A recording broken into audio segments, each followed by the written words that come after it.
projects. I worked over the weekends. Hi. For those of you new to this channel, my name's Dan Johnson. I spent 15 years at Boeing and Amazon doing everything I was taught. I took on extra projects, I volunteered to work over the weekends, and to retire on my timeline, I was maxing out my 401k. Then about 2 years ago, I saw what most people who work in corporate America long enough run into. My career and my income growth started to stall. So I decided to sit down with a financial advisor to find out when I could retire. And what I heard surprised me. I was told I had few options to retire the way I wanted. One, work longer. Two, save more and reduce the way you live today. Or three, lower your expectations for retirement, which meant move to somewhere where there's lower costs, far away from your family and friends that you've built relationships with for over 40 years. After taking a minute to soak all those in, I decided to refuse those options, and what I discovered changed everything. And now I'm on a mission to educate corporate America professionals about the financial options available to you so you can generate the maximum amount of retirement income using the least amount of dollars. Let's get into today's subject. America turned 250 on Saturday, a pretty cool thing for the greatest country on earth. So rather than jump into part two about why I think the tax rates might go up in retirement, I'd rather take a quick look at how retirement has changed throughout the lifetime of America and share some fun facts about the traditions of Independence Day and how they got started. The idea of retirement wasn't even around when America was founded in 1776. The average American lived somewhere from 35 to 40 years old. If you made it through childhood, you might make it into your 60s. But retirement wasn't really a life stage. Most people lived on a farm, and you worked until you couldn't. Then your family took care of you. There weren't pensions, there wasn't a Social Security. Corporate America wasn't even something the founding fathers dreamed of. So definitely no 401k. Fittingly, however, it didn't take long for us to start celebrating. The first official Independence Day celebration happened in 1777. Fireworks showed up after the War of 1812, and we never looked back. By the 1830s, we evolved from these basic loud noises into the elaborate shows and colors that we see today. Back to retirement, though. Let's fast forward to 1875. American Express creates the first private pension plan in the country, kicking in at 60, after 20 years of service, and paying out 50% of what you had earned during the final 10 years you worked. But it plants a seed. By 1926, roughly 200 companies have a pension. Still a tiny slice of the workforce, but the idea was starting to take hold. During this era, the average life expectancy for someone reaching adulthood rises to 61 years. Then we hit the Great Depression. It comes at a time America itself was changing. With the Industrial Revolution, millions of families left the farm to do what you and I do today, work in corporate America. This meant leaving behind the built-in safety net of land, family labor, and multiple generations living in the same house. As a result, the Great Depression exposed just how ill-equipped most Americans were for life after work. No savings, very few still with pension plans, and most now working in corporate America without the safety net of the family to fall back on. So in 1935, FDR signs the Social Security Act to help protect people after they work.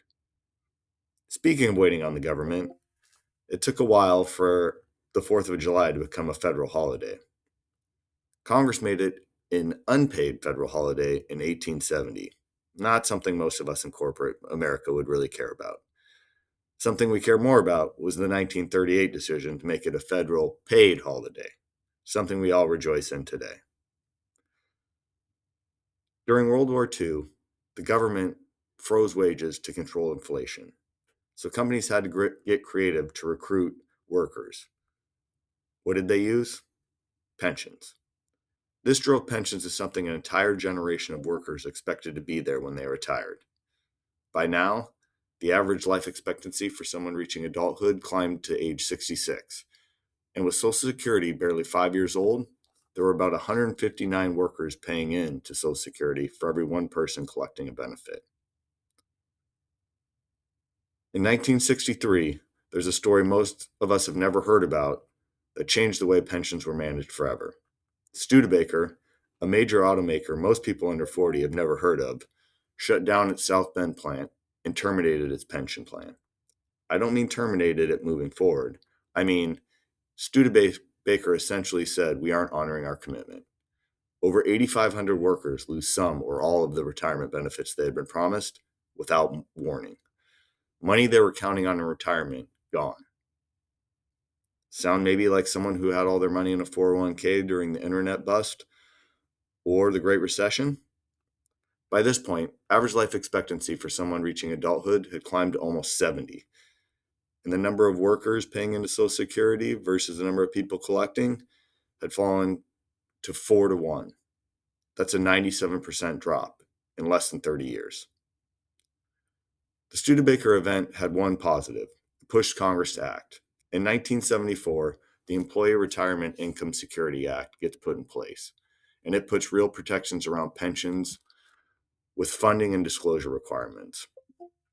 But it also does something else. It creates the IRA. For the first time, individuals, not just companies, could build their own tax-advantaged retirement account. Life expectancy for adults has now climbed to 74, and the worker to beneficiary ratio was down to 3.4 to 1. In 1978, Congress passes a tax bill with a relatively small provision called Section 401k. It's mostly aimed at limiting how companies could funnel bonuses into tax-advantaged plans that benefited executives. Funny how most things start with benefiting the C-suite, huh? But in 1981, a benefits consultant named Ted Benna, now known as the father of the 401k, realizes the bill can be used to build a supplementary retirement savings plan for all corporate American employees. He implements the first 401k plan for himself. And just like that, a footnote in a tax bill becomes a new strategy for corporate Americans to retire. Benna's new retirement strategy didn't take long to take hold, even though it was never meant to be a corporate American's entire retirement strategy. From 1980 to 2008, though, the share of private sector workers covered by a traditional pension fell from 38% to 20%. In that same window, 401k style plans went from covering 8% of workers to 31%. It was a quiet shift that moved the responsibility for retirement income from the employer to the employee. And by 2008, life expectancy for adults had now reached nearly 79 years old, while the worker to beneficiary ratio for Social Security had dropped to 3.2 to 1. This meant an even bigger burden was being placed on corporate American employees to ensure they had enough money to last a much longer retirement. On a lighter note, 1972 also gave us one of our most cherished 4th of July traditions, the Nathan's Hot Dog Eating Contest. The inaugural winner, a Brooklyn College student named Jason Schechter, who downed 14 hot dogs in 3.5 minutes. His prize? A gift certificate for 40 free hot dogs. Not sure I would want 40 more hot dogs after just downing 14, but I guess something's better than nothing. Compare that to this year, when Joey Chestnut took home a literal mustard belt title after eating 66 dogs in 10 minutes, bringing home $10,000 in prize money, and doing so in front of a nationally televised audience. My, how times have changed, huh? Chestnut actually holds the all-time record at 76 hot dogs. Can you imagine the 4th of July now without the hot dog eating contest? Okay, back to the more exciting topic of retirement planning. Today, the worker to beneficiary ratio of Social Security sits under 2.7 to 1, the lowest it's ever been. And now we are talking seriously about AI-driven breakthroughs in longevity science and robotics. So if these trends continue, we're no longer planning for just 25 years of retirement. We might be planning for 40 years or more. And if people are living longer with fewer paying in to Social Security, that ratio doesn't hold. It's going to drop further. So here's the through line. Pensions were built for a world where you worked for one company for 30 years and didn't live much past retirement. Social Security was supposed to be a supplement, not a full paycheck replacement. And the 401k, the thing most corporate Americans are told is the entire retirement plan, was never designed to be that. It was designed to be one piece of a bigger strategy. So, despite the fact we now live longer, we've changed the way that we work, and we've changed the way our money is supposed to support us, we still have the same retirement strategies. We're still treating a 401k like a full fledged retirement plan, assuming the market will always go up and that Social Security payments are guaranteed. But maybe we could see Joey Chestnut's hot dog eating performance and recognize that performance doesn't always get better each year, that things change, and that we need to change with those times. Pensions were replaced by 401ks in the 80s. How much has the world changed since then?